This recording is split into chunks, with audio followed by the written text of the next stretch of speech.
you're all really welcome. We were delighted to have this opportunity to just showcase some of the projects we've been doing on our Stabilised Safer Street Hub.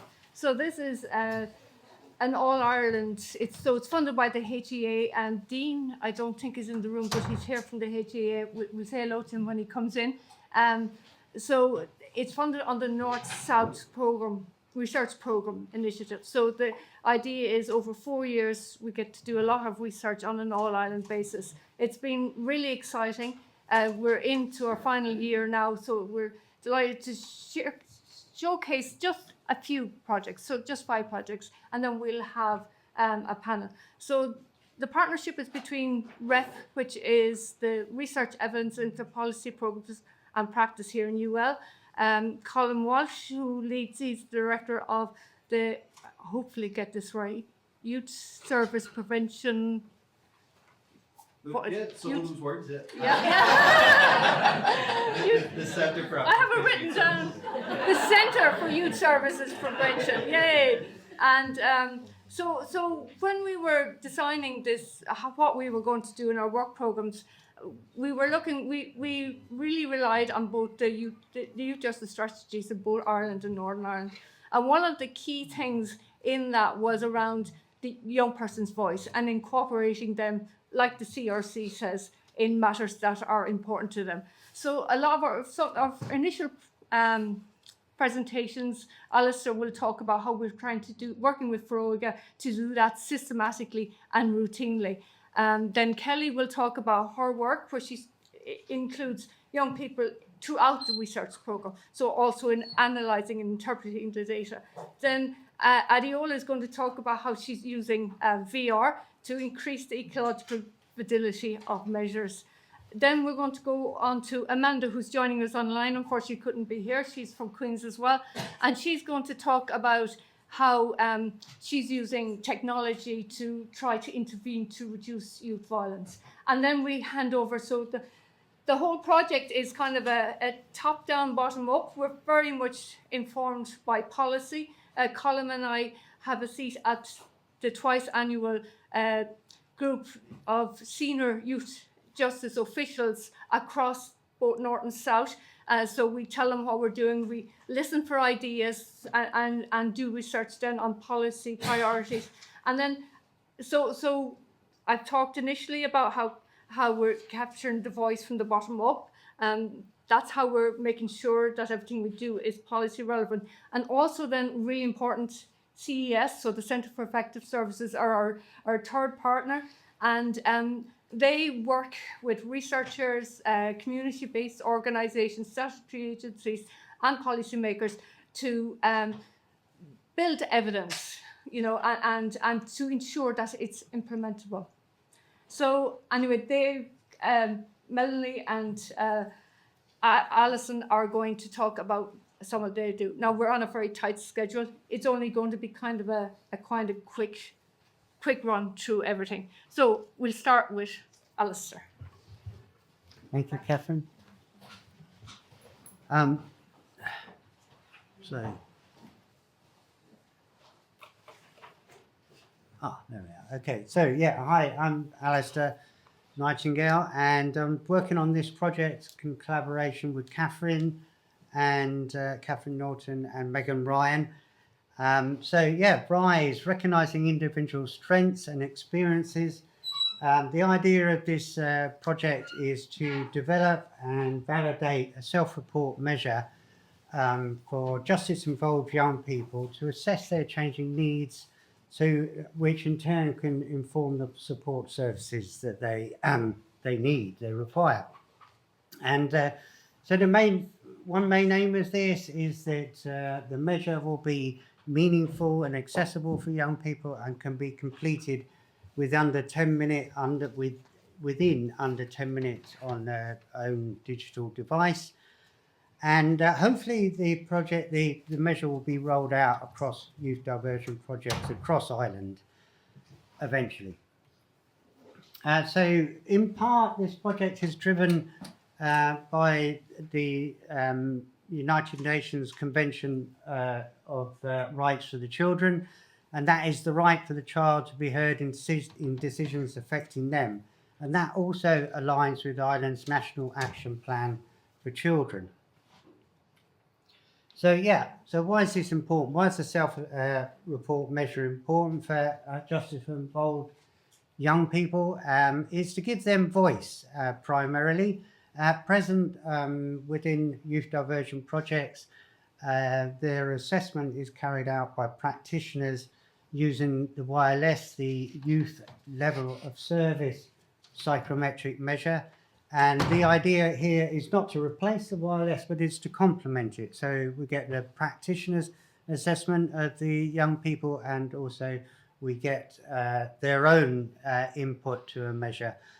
And that would help us hopefully inform, what works for what, for whom, for what individuals. So specifically in relation to their needs, what will work, what interventions, what programs work for them, and hopefully capture positive outcomes in relation to reducing youth offending, and in relation. So, for example, if a young person is highly engaged in the youth diversion project, hopefully we'd see positive responses on this self-report measure.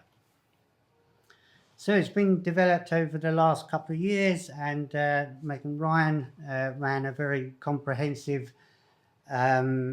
systematic review of previous reviews and meta-analysis, and from this highlighting some 228 concepts that could potentially be measured, and then compared this to an assessment of youth diversion project annual reports, which highlighted 106 concepts that could be measured. So they were compared and matched, and this was further distilled down by a workshop with the research and development team, who have extensive experience in youth diversion, and bringing us down to a final 8 constructs that will be measured by RISE. And so the 8 constructs to be measured are: 1, emotional regulation, which is the ability to manage our emotions and our feelings in a positive way to achieve our goals. 2, pro-social attitudes, ways of thinking that show respect to others and to our own communities. 3, future aspirations, beliefs that we can achieve our goals. And 3, empathy, the ability to understand how others think and feel, and take the perspective of other people. And then 5, social support. That's getting positive help from those around us, getting help and care, encouragement. And the importance of 6, the importance of education. We extended this beyond just school to include other programs such as SOLAS and Youth Reach, and apprenticeships. And 7, self-reports of alcohol and substance misuse. And 8 is a measurement of peer behaviour. So that's positive interactions with influential others, or negative as well. Now we won't move. Okay. Yeah, I thought we'd be sorry. Yeah, there we go. And so we explored the content validity of these measures and the accessibility of them by carrying out a small survey with 10 practitioners working with justice involved youth. And basically the responses indicated to us that they considered that the items in the measure were highly essential to be measured and were highly accessible. And we also got valuable qualitative feedback from these practitioners, which suggested some changes we could make to the wording of some items we took on board. And we had some feedback from 3 speech and language therapists also about the accessibility of the language in the items. And I carried out interviews with 3 justice involved young people, some cognitive interviews, to see if they interpreted the items as we expected, and if they found them understandable and meaningful for them, And the responses from these 3 young people was they didn't flag any issues, and they seemed to understand them as we expected. So just a little bit of theory. Actually, I think RISE maps on very well onto a very long-standing influential theory in social psychology, the theory of planned behaviour. So that is, our behaviours are influenced by 3 aspects: our attitudes, our subjective norms, and perceived control. So sometimes our attitudes don't always align with our behaviours, and the reason could be that can be is our subjective norms, that what we believe other people think about the issue and how other people behave towards it.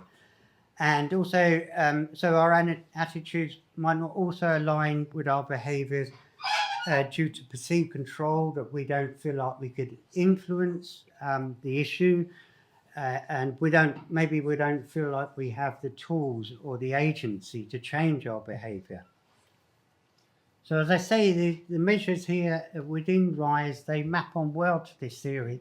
So for example, a young person might have pro-social attitudes and high levels of empathy, but they don't express that in their behaviours because of their social norms are infected by their peers around them and the negative behaviours in their peers. On the other side of that, we might have positive influences from social support from other influential individuals in their life, so their subject norms can influence them either way on their expression of their attitudes.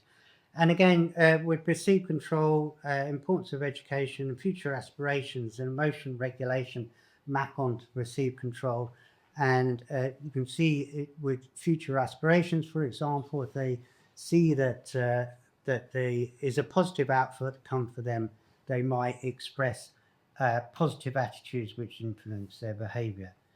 So I've actually tested this model using network analysis and drawing on artificial data from large language models.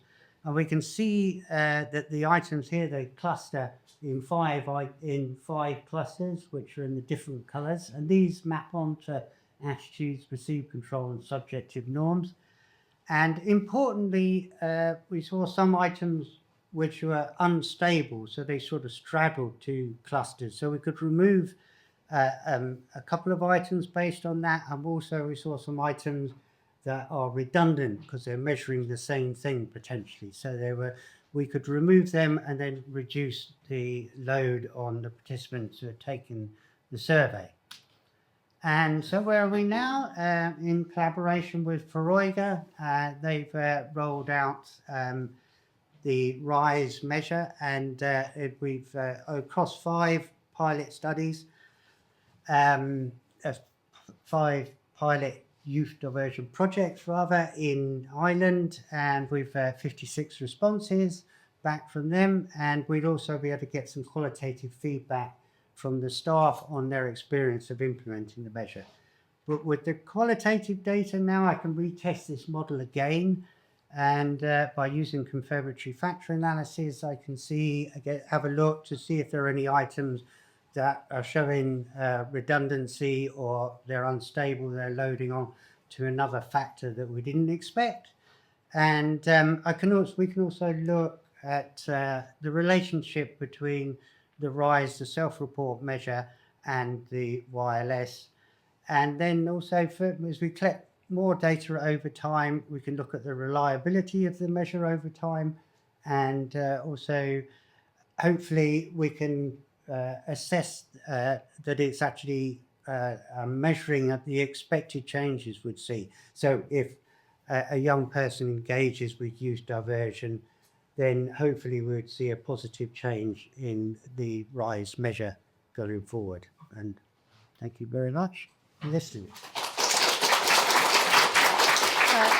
We've time for a quick question. We have time for more questions later on, but if anyone has a quick question, that'd be great.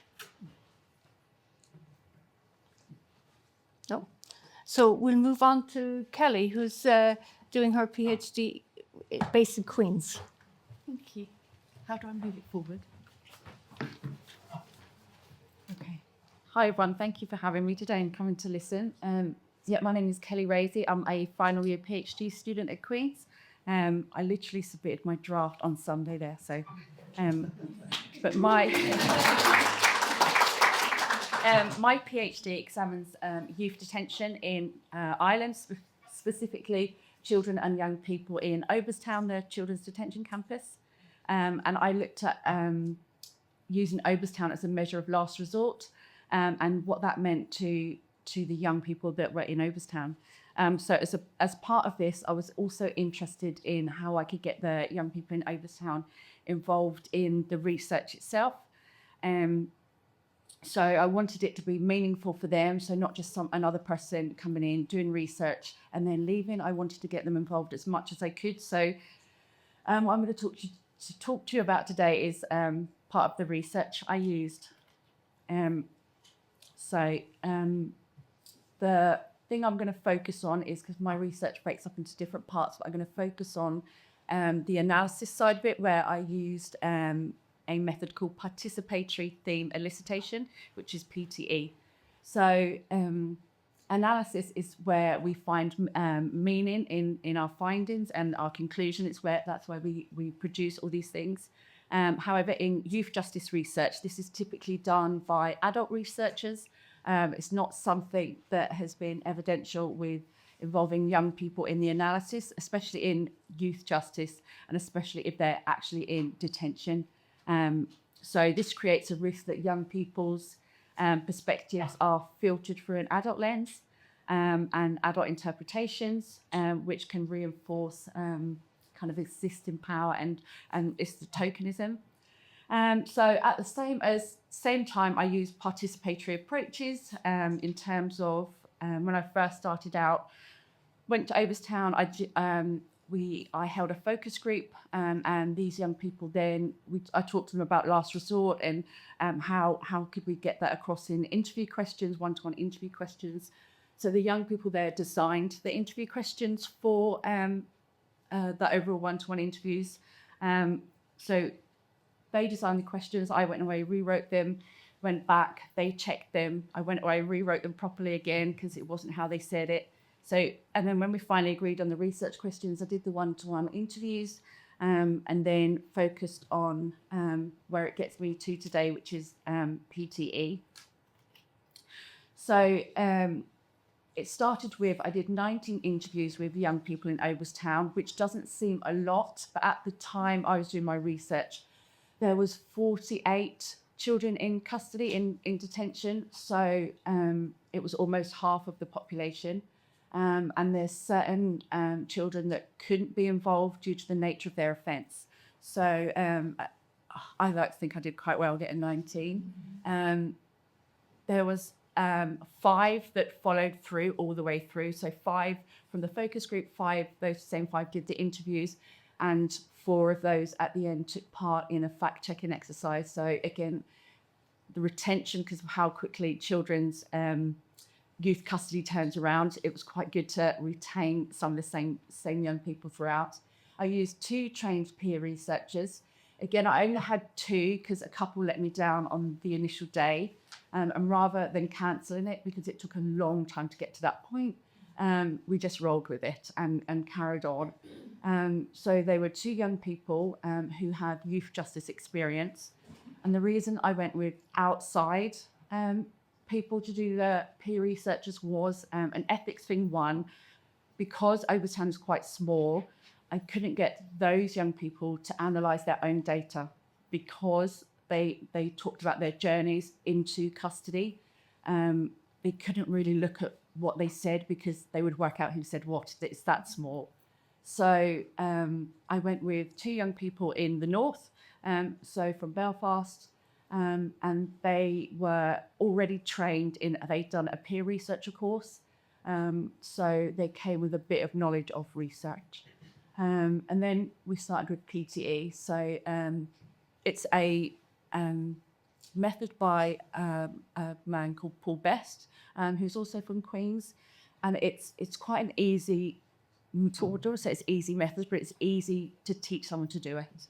So it's independent sorting of excerpts. So I had all the 19 interviews cut them all up, stuck them onto little cards. Both of the peer researchers had exactly the same cards, and then they literally saw through them. We did on day one, we just did a practice exercise of something totally unrelated, just so they could get a feel for what I was asking, and then it was easy for them to ask questions.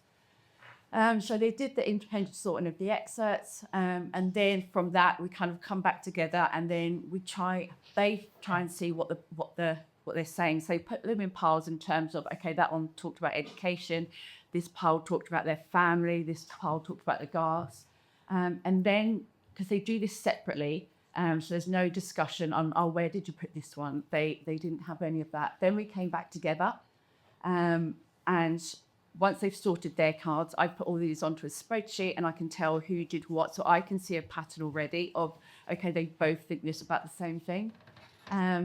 Then it moved on to actually developing themes and giving them a name that they both agree on. And so then it was, they both come together, they agreed theme names, and then at the end, so on their very last day, I wanted some form of measure to evaluate how it went so that I knew if I want to do this again, what can be improved. So they gave me some feedback. We did a questionnaire and I tried to base it around Proctor's ideas of implementation. I just focused on two of the themes, which have gone right out my head at the minute, but it was just two of Proctor's implementations. So that was that part. And then in terms of the findings, what we found from the data, so there was two sets to highlight. So my main thing was, did they understand what last resort was, and had they even heard of it? They hadn't heard of it. I don't think any of them had heard of it, and none of them realised that Oberstown was a place of last resort, that so many things should have happened before they came to Oberstown. So for them, what came out of the findings in my research was decisions were often unclear, unexplained, and it felt sudden. So for them, it felt like they got in trouble, they went to court, they got sent to Oberstown. Now, it wasn't as simple as that, because from their interviews, you could generally see the steps that had been taken. So they were like, oh, we had to go to youth reach. I went there twice a week. But they didn't see it as an intervention. They didn't see that, okay, it was mandatory for them to go to youth reach. One, I had a court experience the other day, but one is the language. So no one understood what mandatory meant. So if something was mandatory and they had to do it, no one said, okay, you have to do this, otherwise you go to Oberstown. So lots of them kind of went to court, had no idea of the things that were in place beforehand. So they then felt it was unfair and they felt their voice wasn't heard. So from this method, what the peer researchers identified in the patterns of meaning, we then went back. I took the two young people back to Oberstown with me, and we did a fact-checking exercise. It's not part of the PTE process. It's something I wanted to add on at the end because their voice has been reflected throughout. Plus, I also did promise the young ones at Oberstown that I would come back and tell them what we found. So the two peer researchers came with me. They talked through what they found. They completely led the session, talked about what they found. They adjusted the theme names a bit. And then, that's where we ended up. So I chose this method because it's kind of, I just wanted something where everybody could be involved. In terms of implications, what does this mean? For research, I think analysis should be treated as a site of participation. For youth justice, the gap between policy and claims of lived experience. And it's for, I think, analysis should be treated as a site of participation because young people can be involved. Lots of the time people think that they just won't understand or they won't know what to do, which is why I tried to adapt the PTE method so they did understand. And then for youth justice, there is obviously a clear gap for policy claims and lived experience. In terms of for methods, participatory analysis, particularly PTE, it is practical and structured way of doing research, and importantly, lived experience just does, it contributes more to the analysis. I thought I had another slide. Nope, so that's me. So they were my 3 things to take away. Yeah, so that was everything. So thank you. Thank you. We have time for a quick question with Kelly, if anyone wants to. Were you surprised by some of the young people's input when you asked them to form the questions? Yes, because I didn't know that they would kind of get what I was asking to start with. But when you ask them their opinion on anything, they have a lot to say. So it was more, I'd only booked an hour with them because you have to book a room and I have to book their time and they're supposed to be in school. And I was there nearly 3 hours. They just didn't stop talking. And we had too many questions that I could even factor into a PhD research. So they were cut down to what was important to them. Okay, we had all these questions. There was lots around the guards. Give me 2 questions on the guards. So it's that kind of thing. But was there a surprise that you went, what? Yeah, I don't know. It's more, I was genuinely surprised that they genuinely didn't know that what last resort was. I kind of knew it from the beginning, but I didn't expect no one to know. Because someone described it as monopoly. They felt like it was like you just didn't pass go and collect £200, you went straight to jail. That's how they see it. So that was the surprise, I think, out of the whole thing. Sorry, Marcus. Just curious, how were the initial excerpts determined? So I literally cut up the whole of the interviews from the questions. I took, there wasn't a real way of doing it. So because of each question, however they answered it, I cut the paragraph from that and tried to do it that it was similar across all, because some of them only answered a question with, oh, I don't know. And you're like, I can't really do anything with that. So it was kind of trying to make them similar across all the 19. We did end up with like 400 cards that they had to go through and sort out into different piles. So it's more about, did their answer the question? Because obviously the people that were doing the sorting didn't have the question, they just got the answer. And I wanted it to try and be transparent enough that they would kind of get what the question was. So, yeah, thank you. Thanks very much. We can come back to more questions at the end. So now we're on to Adiola. Okay. Hello, everybody. So I'm just going to be talking on virtual reality as an assessment and measurement tool for youth offending. To begin with, I want to ask, how many people here have heard about virtual reality? Okay. How many of you, out of everybody that's heard about it, think it's a techie or gaming stuff kind of thing? Okay, so today I'm here to bust your bubble and to give you some more insight on how I've used virtual reality in youth offending. So why is this study important? Youth diversion projects in Ireland work with young people to divert them from formal criminal justice system. Following on what the other presenter said, the last resort system, we don't want them to end up. So when they come in, we find out a way to get them out of the system, right? Self-control is a recognized risk factor for youth offending among young people.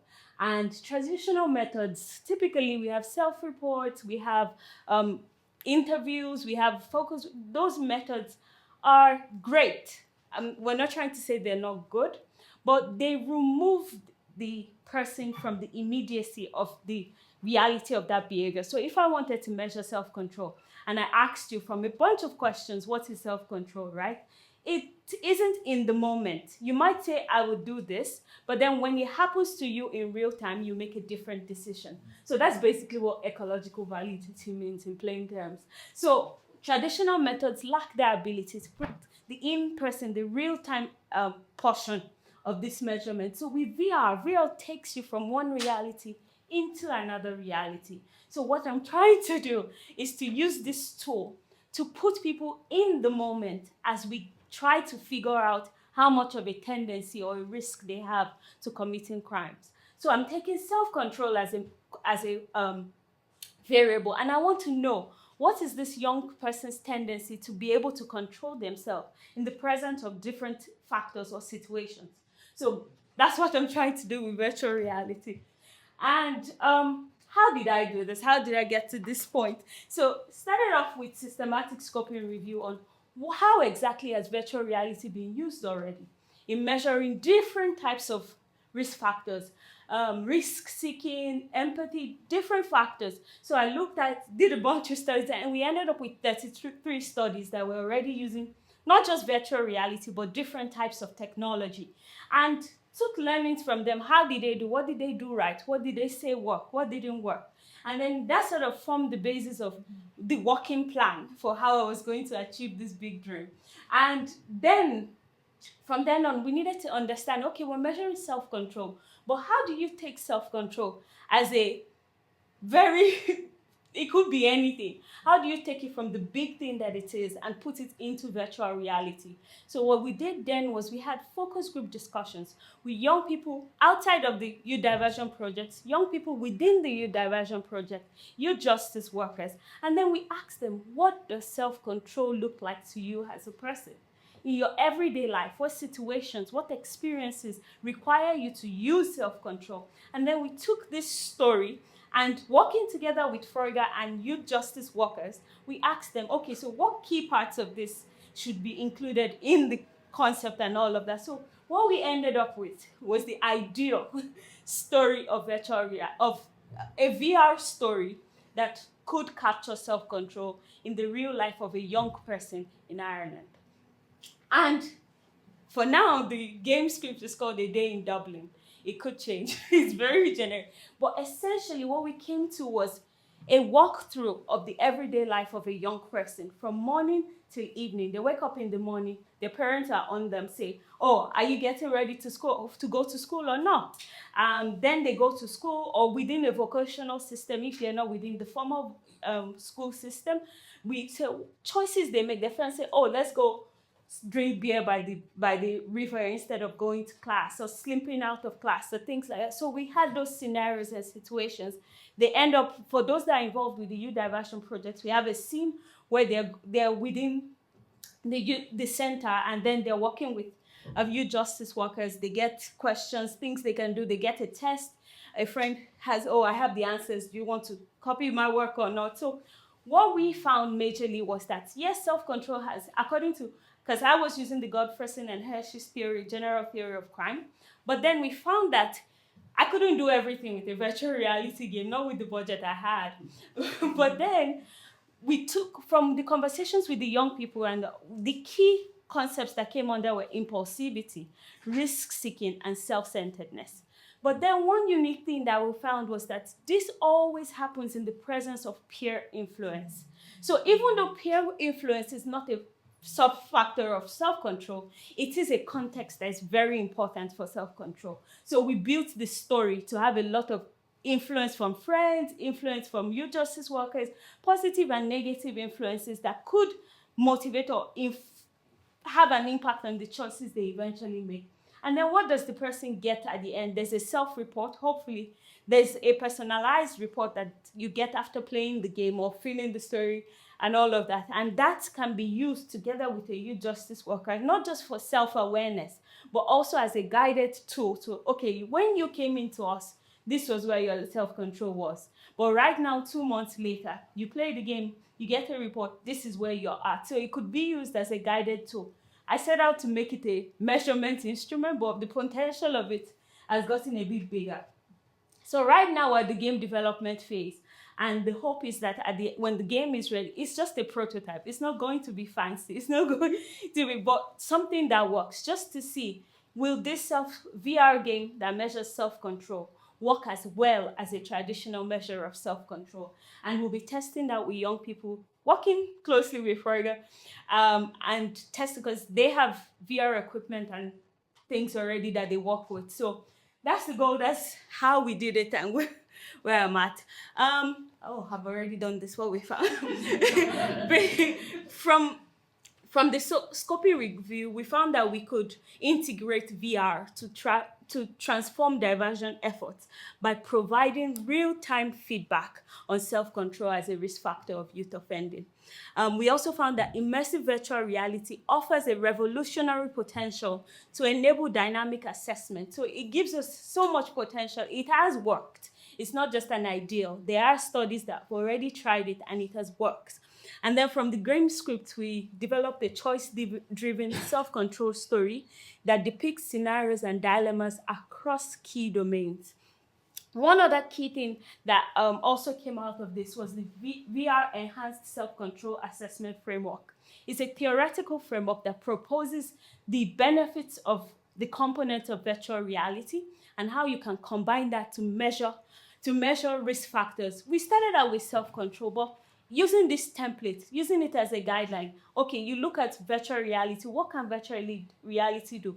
It has the feature of embodiment. It allows people to take on new roles, new characters. It has the factor of presence. It brings you into a new reality. So taking those key affordances of virtual reality and merging them with what risk factor you are interested in, you could use this framework to develop another type, take risk-seeking or take some other variable, empathy, and use that framework to go on with the process. So it's something I'm proposing in my PhD as well. And it's innovative. It sounds very exciting, but I don't just want to sell the message of, oh, it's exciting and it's new. It involves a lot of hard work. That's just as scientific as any other process that we could have done. So there's been a lot of qualitative, quantitative processes that have gone into this, tested and proven. So we're using modern technology in youth crime diversion. Young people are born into this age where technology is second nature to them.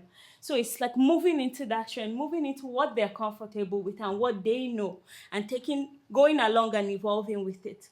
So thank you so very much.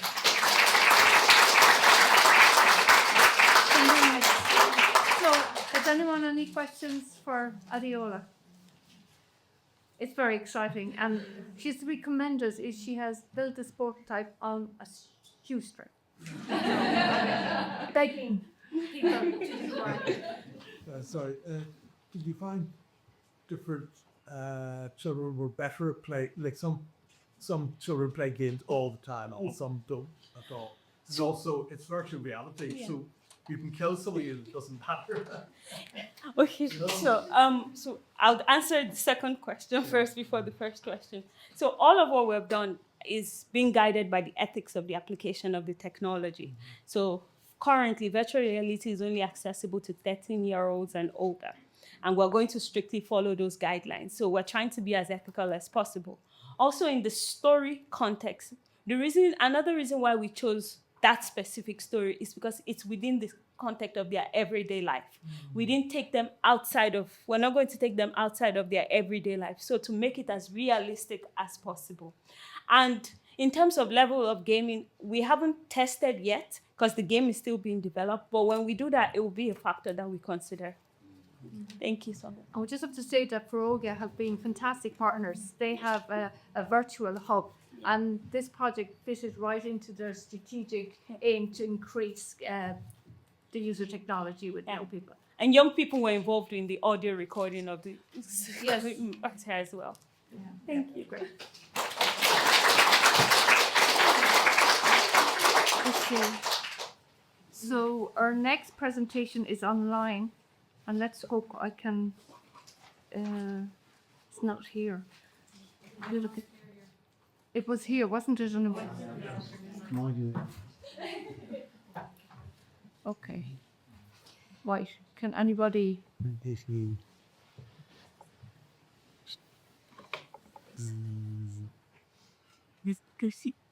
Yeah. Hi, Amanda. Now, wait, no, we have to share the screen as well.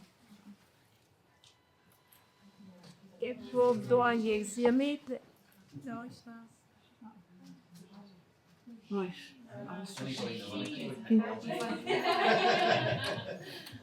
Catherine, is it easier if I share my screen? I have the slides as well. Perfect. Yeah, do you want me to do that? Yeah, that's perfect. And you can move Okay. stuff as well. That's good. We will do that then. I will just share my screen. So now, Amanda can't hear ye, so I'll stay here if somebody has a pressing question. Let's do this one. All right, can everyone see, hear, okay? Yes. Yes, all right. Hiya, I'm Amanda. I work with Colin Walsh at Queen's, and I'm going to talk a little bit about a co-design project that I've been working on to collaborate with some youth workers to develop conversational AI VR intervention to address youth violence among the young people that they serve, specifically among young men. So when I talk about co-design, I'm a public health scientist, I'm an epidemiologist, and so I come to it through the lens of community-based participatory research. If you've not seen that before or you're not familiar with it, it's an iterative way of thinking about how to engage in research with communities rather than just doing research on them. So in this case, I'm working with a group of 4 youth workers who do different kinds of youth work. So one mentors and trains youth workers, and then the other ones are sort of open provision youth work at youth clubs in different parts of Northern Ireland. So kind of in keeping with the line of that iterative process, so you have a conversation with a potential community partner about a topic of mutual interest, and then you collaborate to gather and analyze your data, you partner to interpret the research findings, and then you disseminate those findings. And then because CBPR partnerships are intended to be really long-term, you should have a relationship with them already. You should be planning to keep the relationship with them even after the project ends, even after the money disappears. You go back up to that sort of second step again, and you're constantly working together to think about new problems and new ways to examine them. And I imagine that many of you work with community partners. It sounds like a lot of the projects engage in that already, but that kind of long-term investment aspect is sometimes a little bit trickier to maintain, because when the funding goes away, it's really hard as academics to carry on those relationships. But making sure that you kind of build that in, that you're really invested in them, they know that you're invested in them. And then also that end-to-end process. And I was so impressed with some of the other presentations that it sounds like that is definitely already happening. That you don't just engage your community partner for the funding and then sort of trot them out for a presentation at the end, but that you're really engaged with them throughout it in the design. How many people will we sample? How will we do our recruitment? How do we want to analyze it? What measures should we be using in our evaluation? So in this case, I've been working with a group of youth workers to do that, as I said. They are in Belfast, Ballymena, and Derry. Belfast and Derry are obviously more urban environments, and Ballymena would be quite a bit more rural for people in the south who might not be familiar with it. So the software product itself is pre-existing. It's been used by Queen's in a couple of other settings, both clinical and non-clinical, therapeutic and non-therapeutic. It's a local company. It's called Prepare Solutions, and there are a number of benefits to this.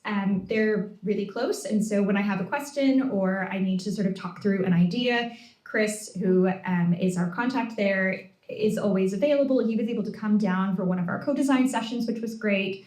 There's also the benefit that the accents and the characters are local ones, so they don't sound like me, they don't sound like American television. They sound like people who live in Belfast and Derry and Ballymena, which is a bit more immersive for the people who are engaged in it. And then not the physical environments, the virtual environments that he designs also feel more local and familiar to them. So there are a couple of examples there. I have some more later in it. The environments can be delivered either on a tablet or through these VR headsets that the boys can put on and engage in. And because it's already known, there's a level of kind of comfort and security that comes with that we're not working with a completely new product. We're working with something that's been used by social workers and classroom assistants and by patients in social work settings. So the project methodology is in 3 phases. We're finishing up phase 1 now, so we don't have results to show you yet, but I can talk to you about what the co-design has come up with and kind of what it will look like. So in phase one, which is where we have been now, is I've been working with the 4 youth workers, and they were ones that either Colm or I already have relationships with, so we were able to have that borrowed trust that's really important in CBPR. And throughout our co-design sessions, we started by developing the digital environments, the virtual environments, so that we could then give those to Chris at Prepare Solutions, and he could be developing the virtual environments in tandem while we worked out the other aspects of the intervention. So we settled on our virtual environments, and then we worked on our characters and the different levels or scenarios that would occur in each of these environments, and the outcome measures for evaluation. And then in phase 2, we will be fielding the intervention. So it's actually not 30 anymore. It'll be 40 young people that are being identified and recruited by the youth workers. I'll go out and do informational sessions so that it's not just, and then Queens is involved and they're away over there and we don't know them, but they're going to be sort of monitoring you and asking you questions. But so that they understand what the intervention is and that, we're not just scary foreign academics, but like real people who are approachable, and that they feel engaged in the process. So the age range for them was initially envisioned to be a little older, 16 to 24. And the 24 is more normative for one of the youth work groups that we're engaged with because they're a job training site for training youth workers, and some of those sort of young adults would be a bit older. But as we were going through the co-design process, it seems that 14, 15-year-olds would also be really available to engagement. It would be wonderful to include them. So I'm submitting an ethics amendment so that we'll be able to have them involved in the process too. As far as the evaluation, we have 3 quantitative tools that are validated that we've identified. There's the reactive proactive aggression scale, or the reactive proactive aggression questionnaire, the masculine beliefs and honors scale, which is super common and is used all the time, and then the normative beliefs about aggression scale, which has a hilarious name, No Bags, which is really fun to discuss. And then for qualitative data, we'll have semi-structured interviews with the participants in the intervention as well as the youth workers.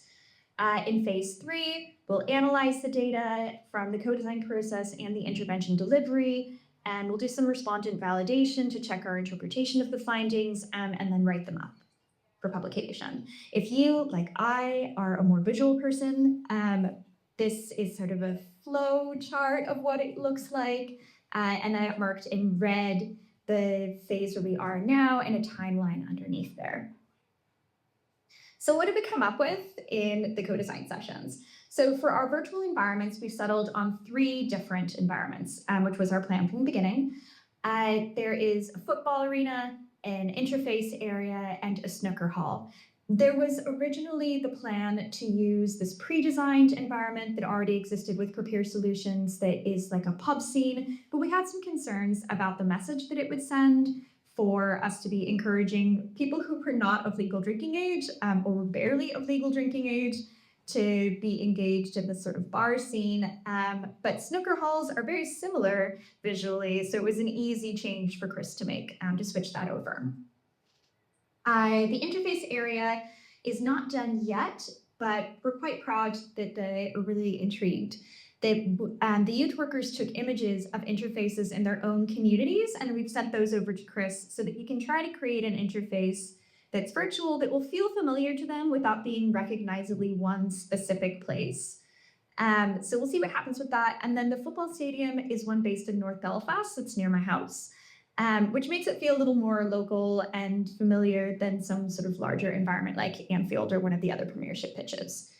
And in the scenarios, there are 3 levels for each of the environments. In the first one, they will de-escalate a conflict that a friend is having, so a virtual friend, is having with an antagonist. And then levels 2 and 3 are then de-escalating themselves from increasingly high conflict scenarios.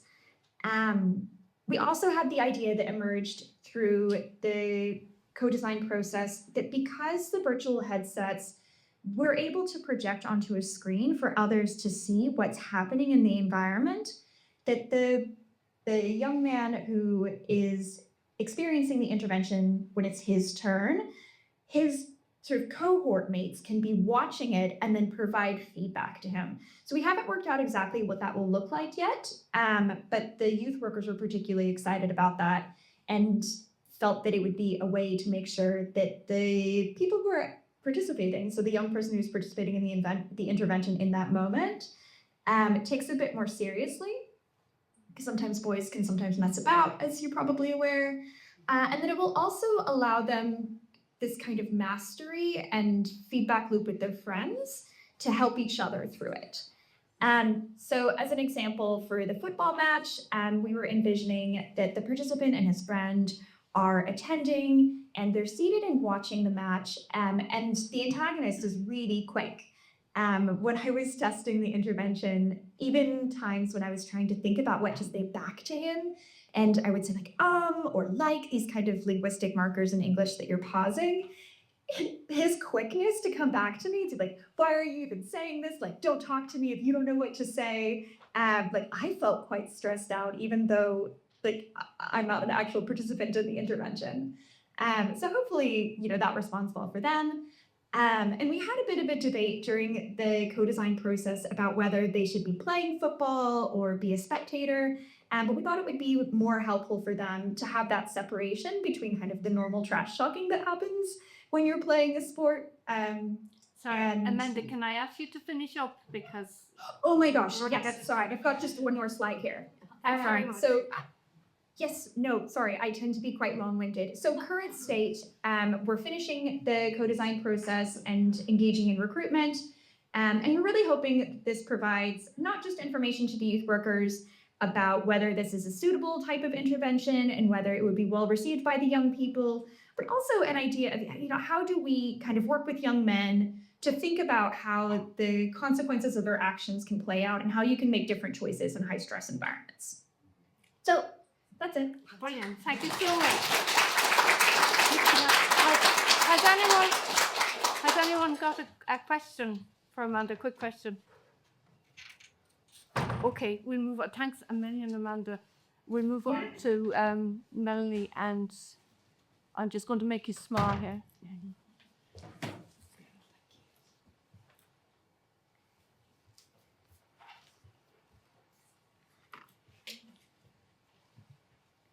It's great. No, I'll let the wrong one, but close that to you. Back up to you. Yeah. Yeah. Just agree.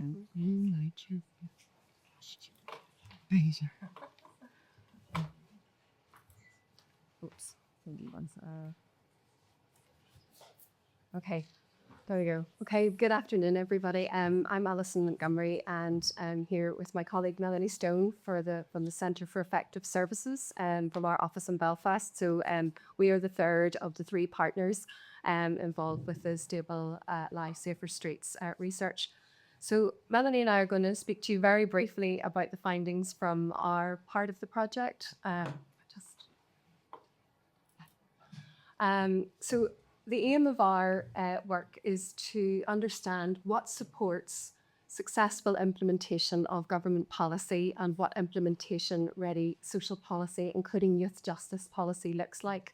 So we know that in the whole policy development and implementation process, that ideally it starts with research and evidence, such as we've heard about today, that is then shared with policymakers who then look at the evidence, make sure that it's robust, et cetera, to inform the development of policy. They then share that with the implementers, the service providers, the practitioners, who then go out and deliver the policy so that it will, in a way that will have outcomes for the communities it's destined for. And that is, in a sense, the ideal.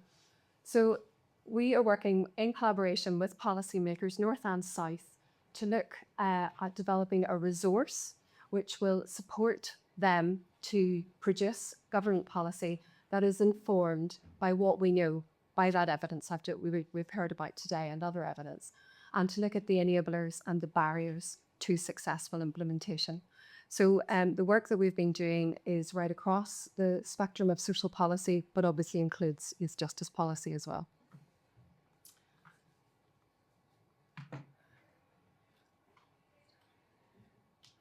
This is it moving on. Is the leading or do? I'm not sure it's stuck. There we go. So what did we do? We had 6 different research projects.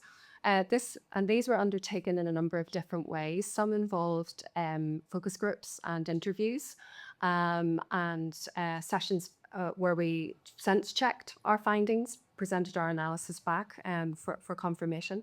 We also did a lot of desk-based analysis and synthesized a lot of data that is already existing. And the 6 projects focused on these areas. One was to define the unique policy landscapes in Ireland and Northern Ireland. And we know they're quite different, and there are different challenges, there are different actors in those different spaces, and different influences when we're looking at what policy looks like and how it is developed and implemented. The second piece was to look at the insights, or to gather insights from policymakers and implementers on what is effective development, policy development and implementation. What does it look like, and what were their experiences of doing this? The third was a cross-departmental policy review, looking at how evidence is used across departments. So maybe where health and education are working together or not working together to develop policy in a given area. The fourth area was an analysis of guidance frameworks for civil servants and policymakers, and this looked at insights, developing insights into the competencies and the attributes for effective policy making. So what is it that actors in that space should possess in order to do this as effectively as possible? The fifth area was entitled Successful Policy Development and Implementation. And what we did there was to look at the work that we've been doing in CES over the last 10 years. We have 17 years of work, but we decided to look at the last 10 years just to see what we had learnt from the work we have done along the way with different agencies within government, outside of government, with academics, and to see what does successful policy implementation again look like. And the sixth area has involved colleagues from Stable Lives with our research. So we're looking at effective social policy implementation from their perspectives. What did their research tell them about this? And they shared that with us just recently. So we have those 6 research projects all but completed. And the next stage for us then was to take kind of the findings from that. And we spent a lot of time talking and a lot of time sharing, a lot of time thinking and analysing and trying to, I suppose, identify what were the key messages coming out of all of that work.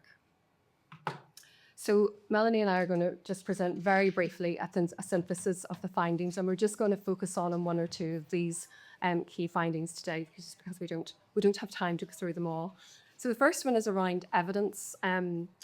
So the first issue, I suppose, that we find it was quite interesting, and we had assumed that evidence is always used in the development of policy, but actually discovered that it's not always used, or it's perhaps not always just as robust and impartial as we would have expected. So the importance of using evidence is to ensure, obviously, that you have a firm foundation for the policy that you're developing, and also that you have an accountability because of the evidence that you have been able to refer to. The second issue is around challenges in data use. So there are definitely difficulties for some policymakers in terms of data alignment, in terms of how they share data, how they compare it. We've also encountered challenges in terms of the disciplinary divides that exist, and that can hinder a more cohesive understanding of what evidence is telling us and how it is then used. We're also kind of interested to see that there is an issue around core competency. So not every policymaker or their team will necessarily be familiar with how to engage with evidence. So there are sometimes gaps in data literacy or in terms of the rigor of the analysis that is actually used. So there are definitely skills there around honesty, about the ability to be critically reflective, and also to transfer knowledge of how evidence can be actually used, actually lifted and applied. And the fourth issue that we came across was the need for relevant evidence. So accessible, relevant, context-sensitive evidence we really identified as being crucial to effective policy making. And maybe just to say, by way of example, in that regard, in the North, certainly where we don't have local evidence, sometimes we find that policymakers will look at what they regard as similar populations in England or Scotland. But obviously, Birmingham is not Northern Ireland, and Northern Ireland is not Birmingham, and so it's really interesting to see how sometimes evidence can be lifted or data can be lifted across as if it is the same or it's usable, and it's not always. So just handing over then to Melanie to talk through a few more.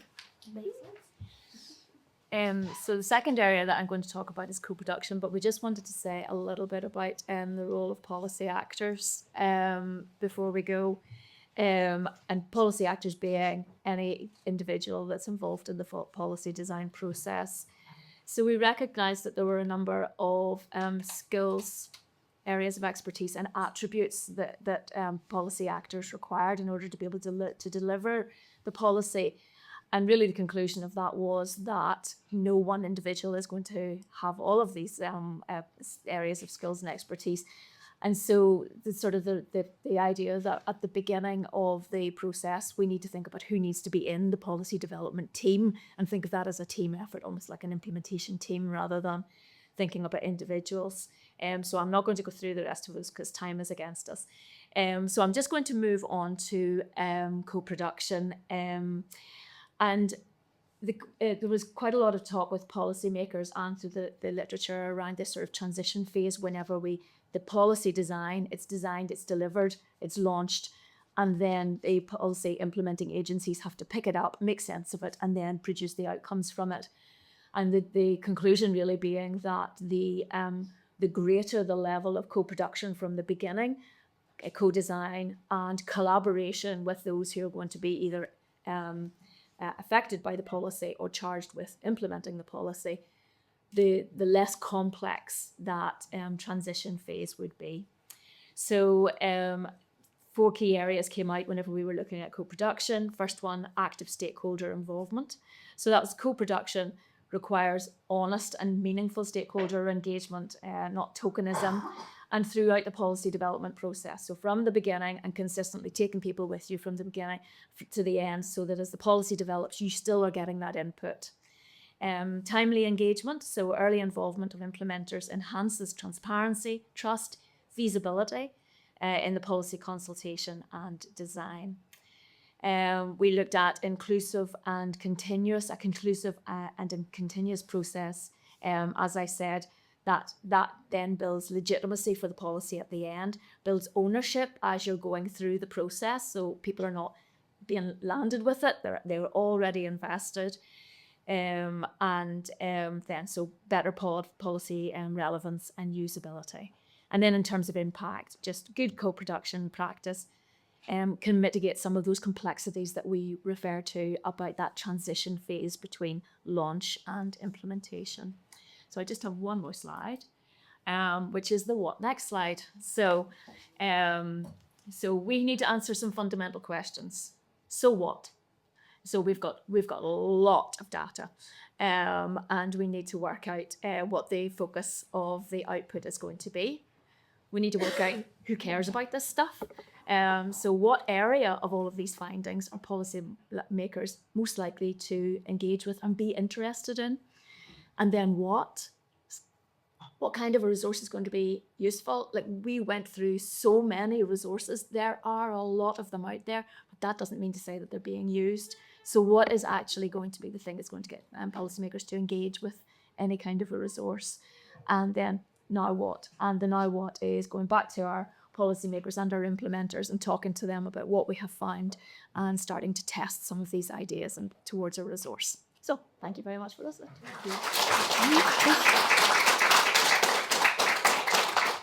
So has anyone quick questions for Melanie and Navis? Right. Freudian slip, yeah. Has the impact or the potential of AI cropped up vis-a-vis the policy process?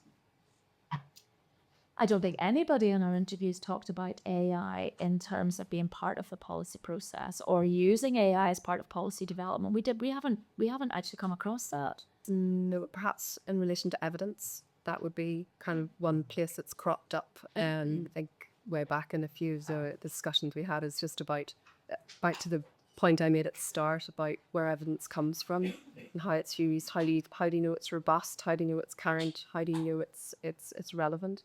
And just the fact that nowadays, you know, you only need to go into Google and say, tell me all I need to know about virtual reality, and use just you know, and you will get a summary. How accurate is that summary? How full is it? So there's something there about the evidence piece, for sure, in terms of AI. And certainly it did come up about the skills that policymakers actually have to sort of interrogate the evidence and know whether it is good or not, and the time that takes. Yeah,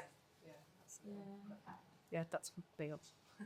You mentioned the people using studies in, I don't know, in Scotland and in Birmingham. Now the thing is about Northern Ireland, it is very, very different, and the two communities, you do different. Like, did that affect almost everything? You know, that you talked to implementers, to policymakers, to everything. You know, to communities. That there would be two communities, and they would react in different ways. You find that? I don't know that we found huge differences. There are different processes in the north and the south, and that came in.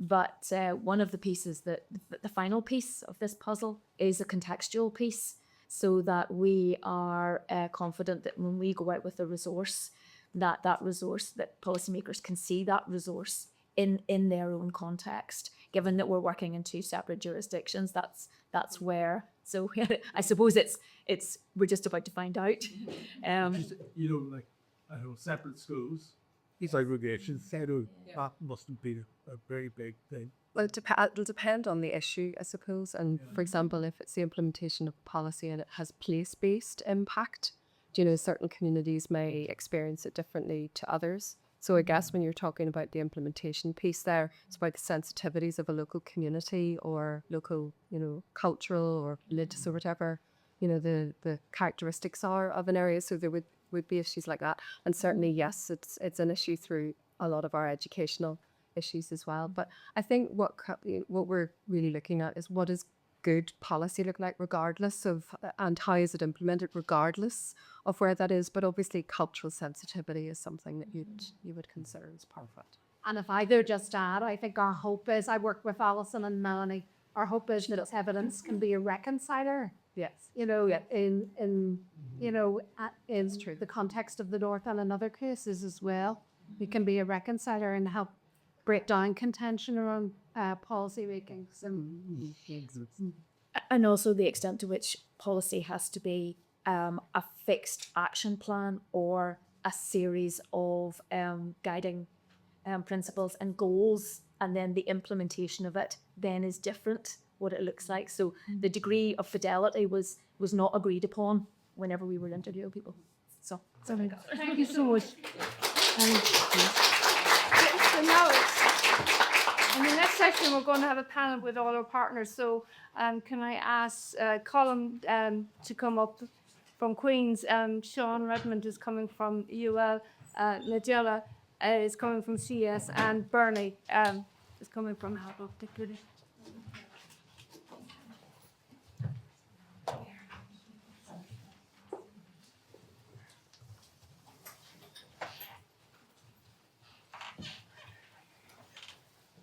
So at the start, I talked about how all our work has been informed by, you know, policy priorities, but also ensuring that the evidence that informs those policies is collected from the communities and the people who those policies are going to impact. So so we thought this panel would be good because with all our partners, but also we're getting, you know, the range from practice to research to policy. So Bernie is a manager with Feroiga, and as I said, Feroiga worked very closely with Adiola and Alistair. So really on, can you tell us a bit about why you agreed to be a partner, say maybe focusing on the self-report measure, and just how that experience has been like? Yes, certainly. So Feroiga is the National Youth Development Organisation. We work with approximately 55,000 young people every year, and we manage 30 of the Garda Youth Diversion projects, so working with young people who are involved in the justice system. And our purpose is to involve young people consciously and actively in their own development and development of society. So RISE is the perfect embodiment of that, where a young person is actively involved in identifying their own needs, their risks, their strengths. And then co-production was mentioned earlier on, and we use that then to co-produce a plan with that young person for their own goals and ideas that they wish to achieve. So, you know, it perfectly aligns with the values of our organisation. I would also say, as a community and voluntary organisation, funding is very limited. So evidence-informed decision-making is really important to us. You know, we can't afford to actually put the wrong intervention in with the young person, because we don't get to do it over sometimes. We don't have the resources, whether that's money, manpower, programs, or anything like that. So for us, it's really important that we are making the right decisions with the limited resources that we have. And then the other thing is, in particular around RISE, was timing was perfect for us. So we've gone through, I suppose, a period of transformation in our services around data gathering. And we have a system, Salesforce, some people may be familiar with it, where we, I suppose, recognise the need to be able to evidence the number of young people that we're working with, how often we work with them, what those interventions look like. And we gotten to the point where we actually had those basics in place, and we're starting to look at, certainly for the diversion projects, how we evidence the outcomes that arise from those interventions that we put in place. So I suppose it was a confluence of events that made it very easy to say yes and to being involved with RISE. But also, you know, the VR work that we're doing, we've done an awful lot around digital technology. So anything that can make an intervention more accessible to a young person, more palatable, more engaging, is likely to have a better outcome. And ultimately, that's our role, is to ensure that we get the best possible outcomes for young people. Brilliant. Thanks very much. So, Magilla, you're the director of, it's written there, isn't it? Evidence-informed policy and communities, just in case I get it wrong. So for the Centre for Effective Services. So maybe talk a little bit, I mean, Melanie and Alison have given a good overview of your role in that, but maybe talk a little bit about CES and the benefits of that, or partnership over the last 4 years on a whole island basis. So, I mean, it's been a fantastic opportunity for CES to be involved in this partnership, and I'm really grateful to Queen's and UL in particular for making the opportunity available to us. So as Alison said, we've been around for about 17 years, and we're kind of mad about evidence, if you want to think of it that way. And we strongly believe that evidence can make a big difference to policy making and to practice on the ground. And like Bernie's just given you the rationale from a community perspective. So we've spent a lot of time trying to convince people, to get people into rooms on a cross-sectoral basis, so academics and policymakers and C&D sector, to kind of talk about research evidence and other forms of evidence, and to be able to be a part of this from start to finish has been so beneficial.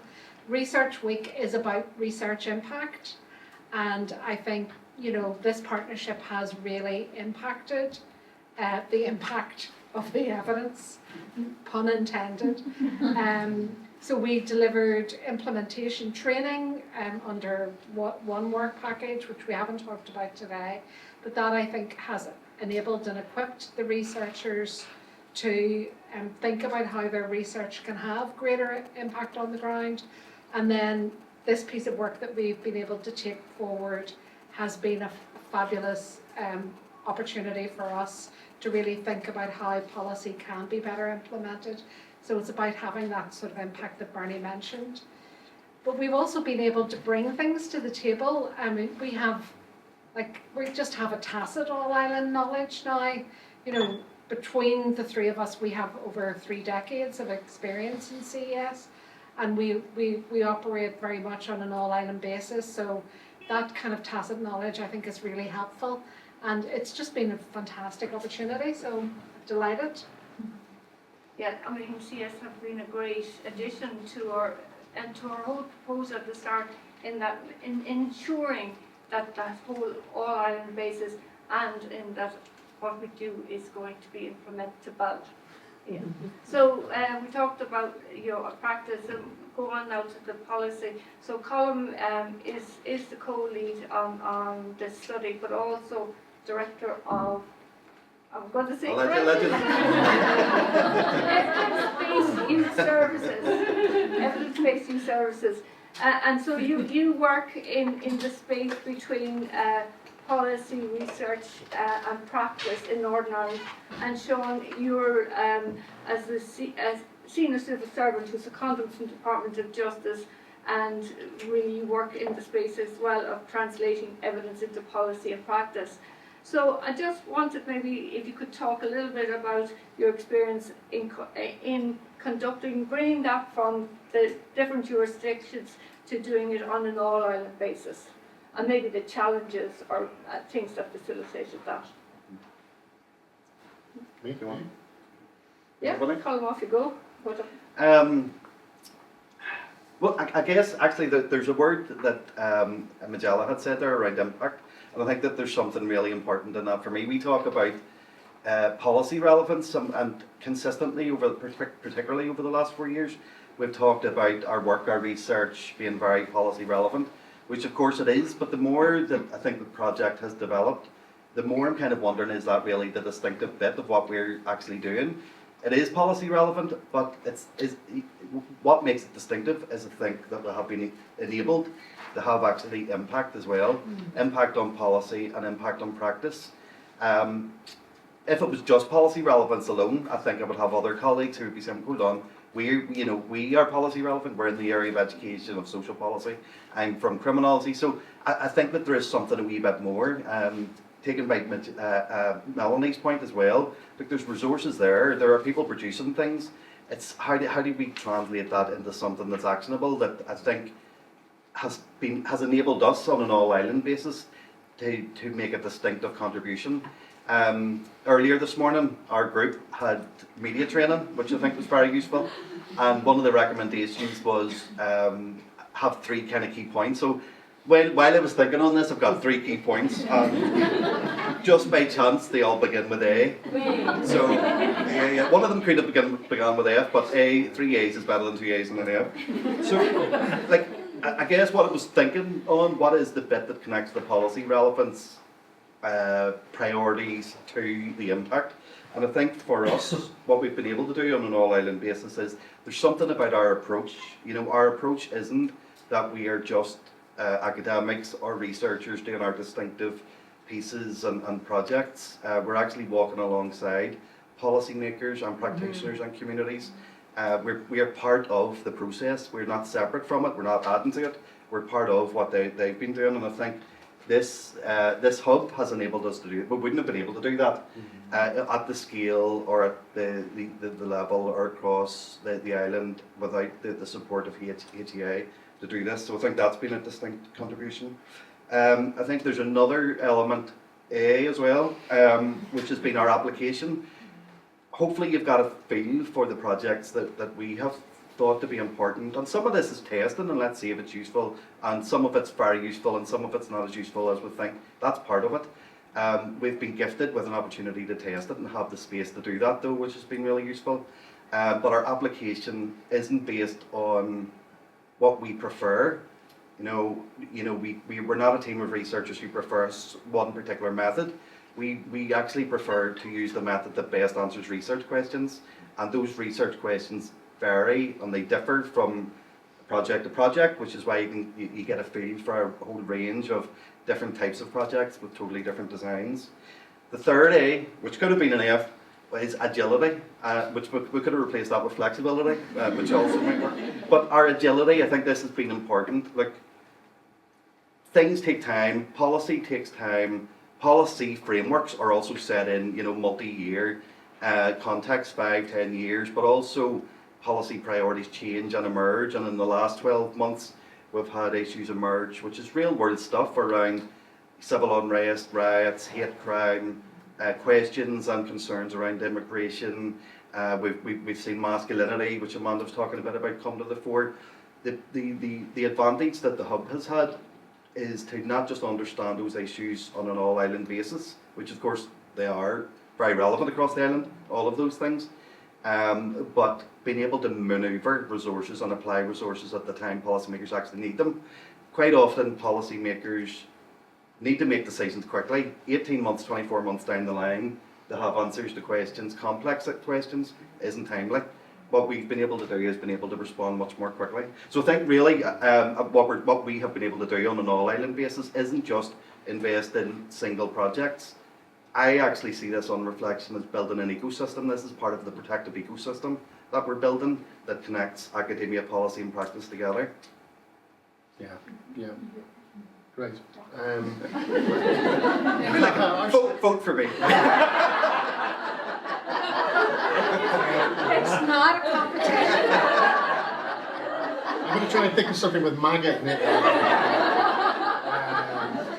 So I think as a public servant, but also as a taxpayer, I think any opportunities to do North-South work we should jump at it, you know, and we did. And so, as Colin and colleagues have said, it's a fantastic opportunity. I think as well, like what struck me is that if you make those partnerships or those collaborations kind of task-centered, you're less self-conscious about it. Do you know, it doesn't become a cross-border kind of piece of work then, it becomes like, you know, a piece of work that's been done by a range of people, respectful of different traditions. And I found that fascinating. I also found fascinating you know, the idea that, you know, evidence does provide a common language, you know, allows you to kind of jointly investigate situations, policy problems, but also then recognise and learn from the different implementation challenges that happens then when you have different kind of setups in terms of jurisdictions. I suppose as the director of REP, the collaboration's been excellent. It widens the knowledge base. You know, having more people around with different kind of skill bases, and you've seen, Colin says you've seen the examples of that. Really does bring richness to you know, the mission. Certainly from my point of view, from REP. It brings a richness to that. We've been really blessed with the partners that we've had as well. So, you know, you can have collaborations with people that you don't get on with, you know, believe me, you know. But I think that it's been a really, really fruitful collaboration. We've been really lucky with it. And so just thanks to CES and to Queen's. On a purely practical basis, I think the multi-annual funding, and huge thanks to the HEA for this, allows you to take on kind of more complex work. That I know certainly in my kind of experience working in a research unit in a government department, sometimes when you contract out small pieces of research, you're not really going to get stuff back that challenges the status quo or challenges paradigms. And so the multi-annual funding has allowed us to you know, to take on some of the really big stuff, some of the complex stuff, and as Colin was saying, that it's allowed us as well to change course midpoints where we've not been able to do things, because if you get involved in kind of complex research areas, data issues, getting access to data, ethical issues become kind of problematic, but not things that you can allow to derail a research program. So having a longer term has allowed us to kind of do that.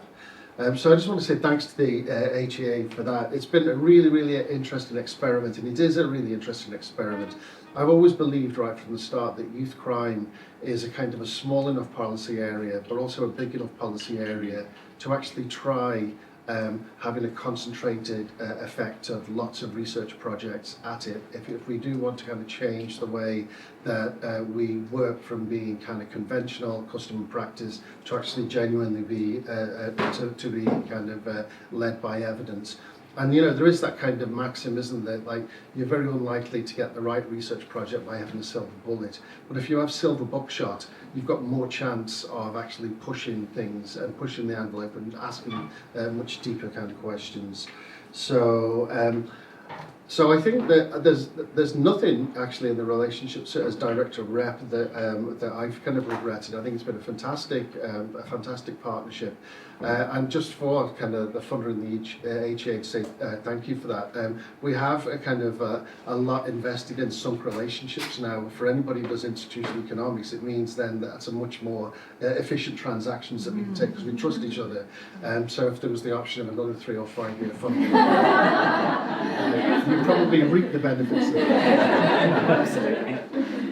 I would just add to some of those comments that I think one of the things that the team has actually managed to do is to be very proximate to the policymakers, obviously, you know, north and south, and to be able to flex and adapt, as you said, Colin, in terms of emerging need, but at the same time to be very proximate to services on the ground, you know, and that's actually really challenging. But I think it might be because youth crime, youth justice is a small enough but big enough kind of policy area. But that I think has been something that I have really kind of been struck by, is how you've managed to build that connection right through, you know, from top to bottom. Right, we have time for one question. As a pressing question. Will I be the person that asks the Okay. question? What is the point of the research? Is it to reduce crime or to help young people with their, like that, just even techniques of de-escalation? And how do you measure your results? Does anyone take that? Big question. I'll have a go, and then people can tell me that's actually not what we were doing. It's a bit late for that comment. I think what we were trying to do is something quite different. It wasn't a research project. What we recognised was that there was work going on that we were both invested in. We were interested, invested, and experienced in the whole area of how young people get engaged in crime, how young people are harmed by crime, and what we can do in terms of responses. And despite that being a perennial issue, and okay, relatively small population in size, but huge public concern issue, you know, and it goes in cycles. So part of the rationale for this was that we were already in this space where we're trying to make sense of what's going on for young people, how are the wider community affected, and what can research tell us about what's useful. But there was no real focal point to bring together the range of projects that were going on. So really this was about, in that thematic area, bringing about a range of projects that were answering different parts of that question. How do we make better sense of the lives of young people? How do we test and evaluate responses that could be useful and measure them? And then third, how do we get it mainstreamed and scaled at a level that's going to have an impact at scale? And that's really what the hub was about. It wasn't about specific projects, which you heard a bit about before the panel session. Yeah, I think for me it was about increasing the kind of the evidence muscle almost around a particular topic, and making sure that that evidence was being well implemented so that it was making a difference to the lives of policymakers as well as children and young people who were at risk of entering the criminal justice system. Well, just to add, actually, something that has been a multiplier, you know, this kind of added effect that we hadn't really anticipated. So we're in an academic institute. Here, I work in an academic institute, so teaching and curriculum development is also part of our role. This has allowed really current, cutting-edge research and insights from that to feed its way into teaching as well. So that has been a really interesting product of the work that we've been doing that isn't specific to, you know, research outputs or publications or you know, policy or practice change, but it's actually making its way into how our students across a whole range of areas and disciplines are thinking about these really complex issues, but also responses. And they're not going to get that in other institutions that aren't involved in this particular work. Okay, that's great. I just want to finish by thanking Dean for coming from the HEA down today and to bring back our thanks and gratitude for the funding that we've had, and thanks to everybody for coming and participating.